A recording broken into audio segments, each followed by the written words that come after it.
Can you believe it? It's Tuesday, May 24th. Happy Tuesday, or should I say TLS Tuesday? Welcome, everyone. In case you don't know who I am, my name is Sosan Hua. I'm a dietitian, certified diabetes educator, as well as TLS director of training.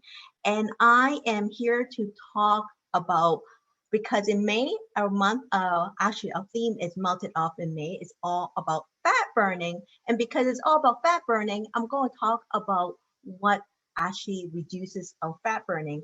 Melanie did such an amazing job last week to talk about exercise and the type of exercise and how you can maximize fat burn. The week before, I talked about comparing our program, Kayla's program, as in the white t-shirt. I'm not wearing white t-shirt right now, but I'm wearing white shirt. Okay, compared to the more of a fat diet, which is intermittent fasting, or keto diet, which is not for everyone. So today I am going to talk about the other two factors that a lot of people neglect or did not really pay attention to it, but play such a big role when it comes to maximizing fat burn or preventing fat gain or weight gain. Guess what that is? Those are the two things that actually connected to my name, Suzanne S. It's called sleep and stress. Yes, that's right. Sleep and stress. This is something that we connect with them, these two words every single day, right? So let's talk about sleep. How sleep can actually maximize fat burn, or how sleep actually dampen fat burn, so that you understand. So first of all, there has been so much research, and I'm sure if you were to pull on research, you see tons of research paper that's been proven like years after year for the same thing. When a person don't get enough sleep, studies have shown that it actually increases appetite. Why do they increase appetite? Because it affects two hormones, which you know about. One is called leptin and the other is called ghrelin. And what they found out was when a person who doesn't get enough sleep, we're talking about consistently less than 6 hours of sleep every single night, what they notice is that their leptin level are lower, but their ghrelin levels are higher. And ghrelin is a hormone that releases to let your body know that I'm hungry. So usually before a meal, like 11 o'clock is before lunch, your ghrelin level is supposed to be at the highest right now. Well, at least going towards higher right now, going towards 12 o'clock, whereas what most people typically eat their lunch, right? So when you are not getting enough sleep, your ghrelin level are actually elevated, which signal your body that I'm hungry, therefore appetite increases, right? Second is that did you know that when you are not getting enough sleep, it actually affects how your body chooses food. Because when you don't get enough sleep, your frontal cortex, right, it's actually dampened. This is the decision making. This is the logical. This is not the logical. But apparently, when we don't get enough sleep, food has we have a greater sensitivity to food. So ice cream will be more appealing to us when we don't get enough sleep. So because of that, we're more likely to choose ice cream instead of choosing maybe our kale salad, for example. And because of that, there is bigger appetite and there is poor food choices because certain food looks more appealing when you are not sleeping enough. Number three is that when you're not getting enough sleep, that you also know that it actually not only that it actually increase your actually I should say increase I should say it actually makes you more tired, which is a known fact, right? So guess what happened when you're more tired? You don't want to move.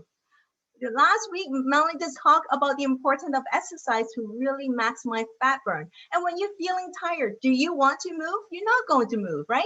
So because first you have, so think about it, increased appetite, unhealthy food looks more appealing, and on top of it, you don't want to move. Guess what happened to your fat burning? Not very ideal, isn't it? And on top of that, number four is that you know that because you're feeling tired and because you're sleeping less, your wake up like your waking hours are longer. And because your waking hours are longer, you likely to eat more, right? Just think about if you are typically let's just say that you sleep by 10 or 11. If you sleep by 10 or 11, and if you eat your dinner say 6:30 or 7, that's about only 4 hours before your bedtime. But let's say you sleep at 1 o'clock. So if your dinner was at 7 and your bedtime is at 1 a.m., between 7 and 1 a.m., guess what most people would do?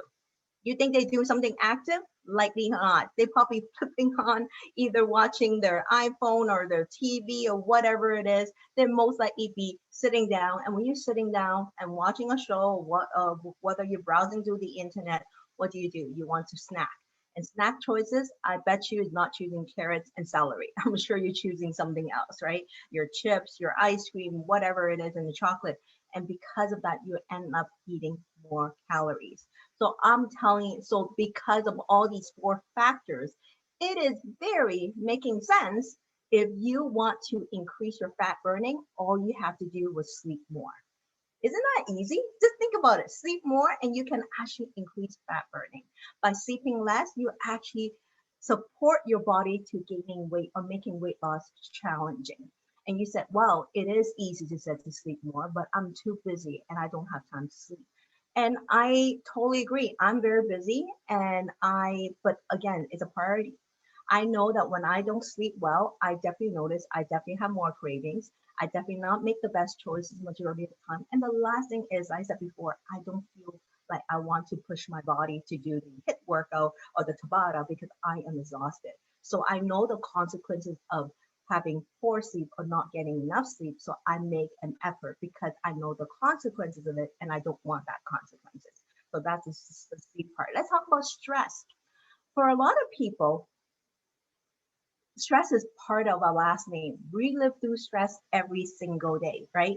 But our body doesn't know the type of stress, whether it's physical stress or mental stress. So let's suppose this morning you got an email from your boss telling you that, oh my goodness, your deadline is supposed to be due 2 weeks later. It's supposed to due in a week now because there's some changes. Suddenly your stress level is high, so like galore, like so high. And or if you were walking on the street and there's this wild dog or I don't know, a tiger that's trying to jump at you, that's stress too. Your body responds to stress the same way, whether you are actually trying to run away from a tiger or whether you're dealing with a hard deadline that is coming up soon and you're not getting done. And because of that, when you're stressed, your cortisol level, which is a hormone response, elevated. When they elevate it, it sends a signal to your body, I need energy to deal with it. So your body is doing everything they can to mobilize sugar so that they can give you that quick fix, that energy. Well, if you are really running away from a tiger, you will use up that quick fix of sugar that you mobilize from your muscle, from your liver, so that you can run away. You will use that up. But nowadays, what kind of stress do we do? We don't run away from tiger. We're just having major deadline. We have stress from one thing to another. Guess what we do? We're still sitting down. We're not moving much. So that all that sugar is mobilized, but we're not using it. Guess where it will be stored? It actually stored in your abdominal. And that's why when you have a hard time burning or you know that other parts of your body, you're actually losing weight quite well, but your abdominal fat, you're not quite there yet. Probably the reason is because your stress level is too high. And because of that, you need to find ways to help you to reduce your stress. And I totally understand. Sometimes it's part of you. If you're a type A personality, you're stressed. I'm a type A personality, so I totally get it. However, there's a difference between, yes, a personality may be make us more prone to respond to stress, but we can learn how to undo or reduce the amount of reaction to stress. For example, I myself do three things that I find is very helpful. Whenever I feel stressed, I actually force myself to do a 5 minute of breathing, which I count 5 inhale, 5 exhale, just to calm myself down. And I find that it's so helpful because so that I don't overreact. Second, I do meditation. And I'm not the best at meditation, like with meditation, but I find meditation calms me down. And last is what I do is whenever I stress, is use up that energy because I felt stressed. So sometime, I know this sounds funny, I might actually do a push up on the spot, right? Like this is my desk right here. I would do push up right on the spot right there to use up that energy that's got mobilized because I'm feeling stressed. Because if I'm not using it up, I know where it will be stored, exactly where we don't want to. That's why I need to use it up. And obviously, maybe because I'm so busy at that time, I would not be able to go out for a walk to utilize that. But I can certainly drop down to the floor and do a maybe say a 10 to 20 push up.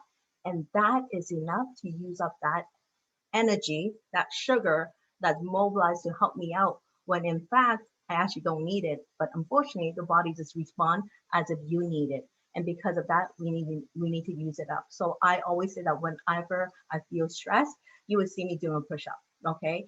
And I always say for women, if you really want to challenge yourself, you can do a push-up, do a slow push-up. It works like crazy. Okay. I usually think, oh, how hard can a slow push-up is? Try to do a slow push-up. You probably do 5 and you feel tired already. I'm saying it's slow, like 1, 2, like really count 1, 2, 3, 4, 5 very slowly. But either way, but if you're not like me and you have time, then my answer is the best is go for a walk, enjoy the sun, enjoy the natural vitamin D, and on top of that is utilize that sugar so that it doesn't get end up stored as your abdominal fat. So for those people who are struggling and want to up their burning fat potential, especially in this month of May with melted off in May, we really suggest not only to watch the way you eat, your exercise, obviously they're important. But if you are doing so well in that area, but yet you're not seeing those inches down, most likely you're missing the other two factor, which is sleep and stress management. And I hope you find this video helpful as a reminder to you that sleep is so important. Do make that a priority and they will make fat loss for you a priority. Thank you so much and I'll see you next time. Bye everyone.